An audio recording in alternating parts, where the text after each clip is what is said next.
What's up, people? Thank you for clicking this video. If this is your first time here, kindly subscribe and join the family. And if you're a returning subscriber, hi, nice to see you again. I really didn't want to do this video. In fact, I had another video that I was going to upload today. I had recorded that video, edited that video. It has nothing to do with this topic that I'm about to discuss. I was going to just completely ignore this topic and post something lighthearted. But I couldn't escape making this video. Not with what has happened, not with the current circumstances in our country.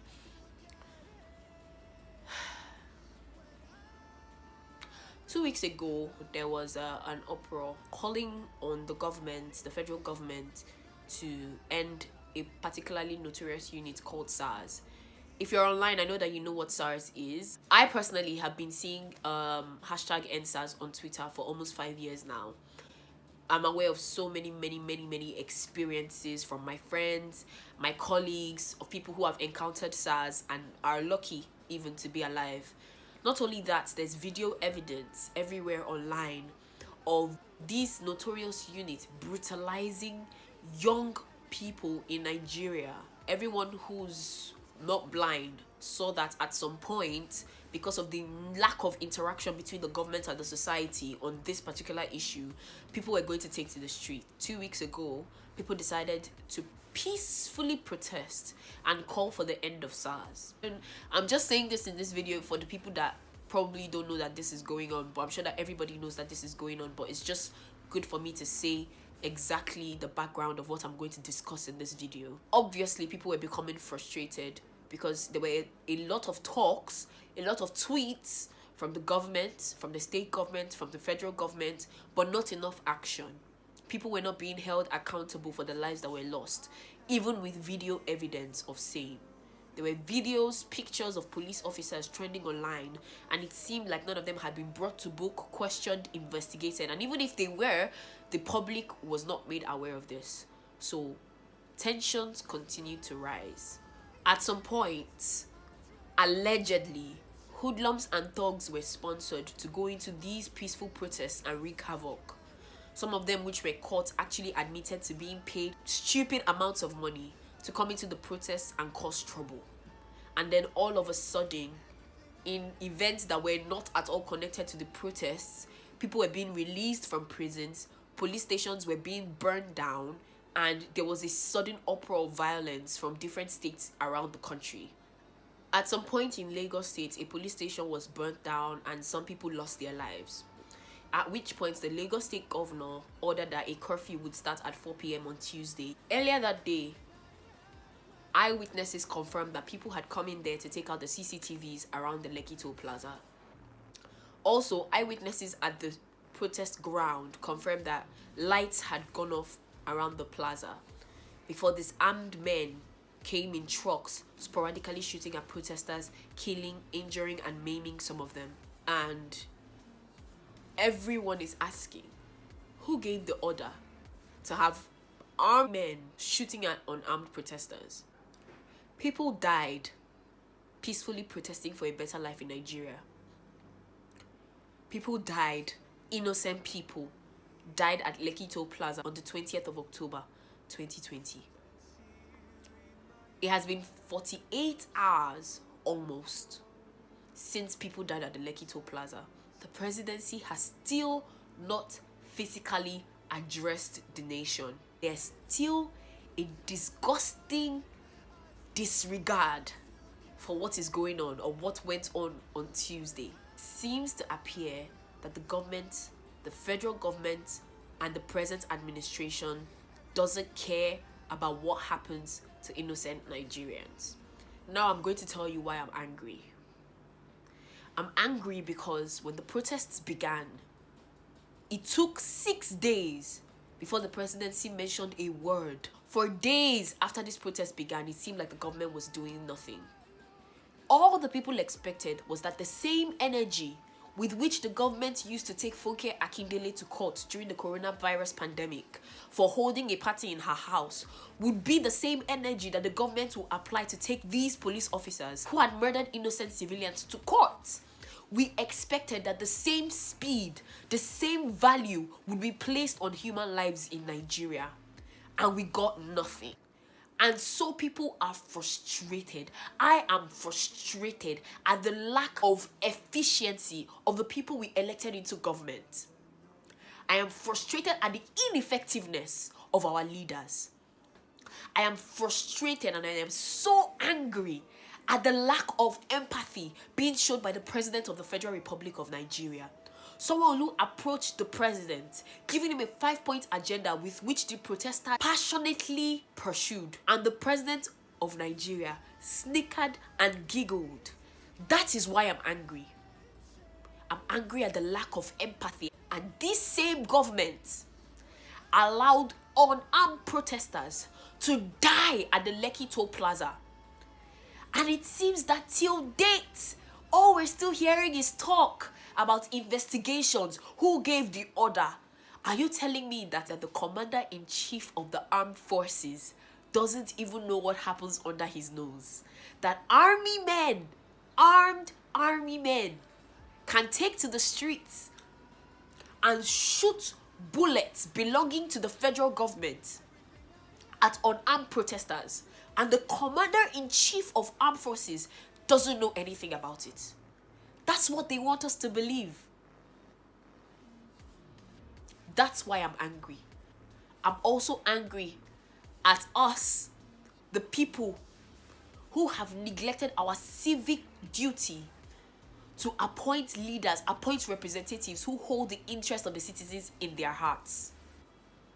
We have a part to play, and we failed to play it. And that's why we have unempathetic narcissists leading this country. Because we failed to play our part as sons of the soil.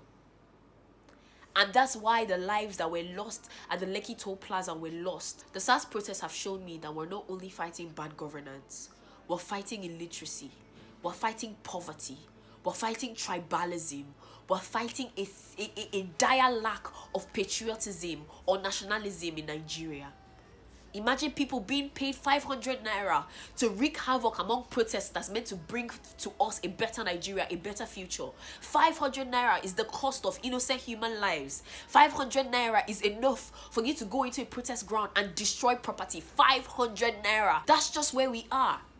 There's a huge disregard for human lives in this country. A huge disregard for what matters the most. And that's why I'm angry. And if the events that have happened so far isn't enough to get you riled up, isn't enough to get you angry, then you are a lost cause. And it's so sad that I don't have a bigger influence. It's so sad that this video is probably just going to get 100 views. Because some Nigerians have taken to the streets shouting, burn it all. You think that violence is the answer? What do you achieve from burning it all?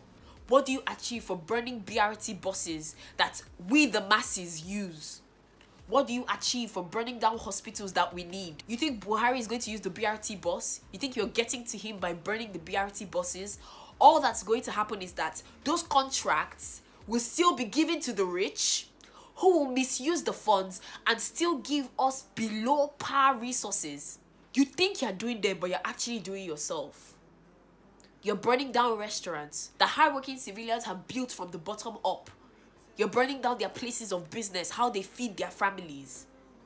Who do you think that affects? Do you think it affects the leadership of the country? It affects us. Violence is not the answer. We achieve nothing by playing into the hands of this government. We achieve nothing by playing their game. This is their game. Violence is their game. Do you think that by burning things down, you're somehow compensating for the lives that were lost in this movement? You think that's what they want? You think that's why they died? We have to sit back at the drawing board and understand what goal it is that we're trying to achieve. Are we trying to build a better Nigeria for our children, or are we trying to make sure that this country continues to stay the same? Because that's what you're doing. By the time the violence gets bad enough, the military will come in. And then again, we're just back to where we started. The intimidation, our voices being quieted. Is that what you want? We need to re-strategize. We need to know our priority. Everyone's priority right now should be getting justice for the lives that were lost. Everyone should be focused on getting whoever are the perpetrators of this violence to come out and pay for their sins publicly. That should be your priority right now. Your priority should be preserving the lives that we still have and making sure that nobody else dies in this movement, because this movement was started so that people would stop dying. So what is the benefit if people are still dying? What is our goal? What are we trying to achieve? Enough is enough. I've seen enough blood. I don't want to see people dying anymore. I don't want to see people's parents in pain and suffering just because they just happen to be Nigerians. I don't want to see it. I don't want to see Nigerians living in fear. What we want is justice. How best can we get that justice and preserve the lives that we still have? We can make the presidency and the government answer to even bigger authorities. We can sign petitions until we get justice for the lives that were lost. There are other modes, there are other ways of actually achieving our goal than to just completely destroy everything that we've worked for this far. If you think that burning down things will suddenly get this government to care about us, you think that burning down and destroying properties will suddenly get them to consider our plight or to step in, there must be a special kind of stupid that you are. What we want is why we started this movement in the first place. Is Nigerian lives to be preserved, Nigerian lives to be treated with some decency. Because nobody is more Nigerian than another Nigerian. We're not going to get that by destruction. I know that you're angry. I'm angry too. But we have the power and we cannot afford to misuse it. Not for us, not for our children. We have too much to lose in this fight. We've lost enough. It's time to stop losing. Let's look back at history. Let's look back at the mistakes we've made and how we got to where we are. And let's make sure those mistakes don't reoccur. Let's make sure that we do not repeat history. Let's make sure that we take better decisions, better choices than our parents took for a better Nigeria, for a better future, so that the lives that were lost would not be lost in vain, so that the tears that have been shed will not be shed in vain. It is madness to do the same thing over and over again and expect a different result. That is madness. We need to be smart this time around. All that wokeness that we claim, all that awareness, self-awareness that we claim, all that smart and intelligence that we claim, now is the time to use it. Now is the time to play our leaders at a game that they will always fail at. That's where our power lies. We are smarter than these people. We're better than these people. We're more than these people. We have the power to actually cause the change that we want. But we're not going to do it by playing the violence game. Burn it all. Destroy it all. If you choose to, go ahead. Do what you want. I don't have anything else to say. All I have to say is we have to remember why we started this thing in the first place, which is to preserve Nigerian lives. And we have to make the moves that ensure that Nigerian lives are preserved. If not, we're losing at our own game. Thank you for watching this video. I don't know the point of this video, but I just had to say something. We have the power to end SARS. We have the power to end police brutality. We have the power to end bad governance, to end poor human development, to end insecurity in our country, to ask for better infrastructure, to appoint better leadership, better representatives, to demand accountability. We have the power, but we can misuse it. And I just want us to use it right. Bye.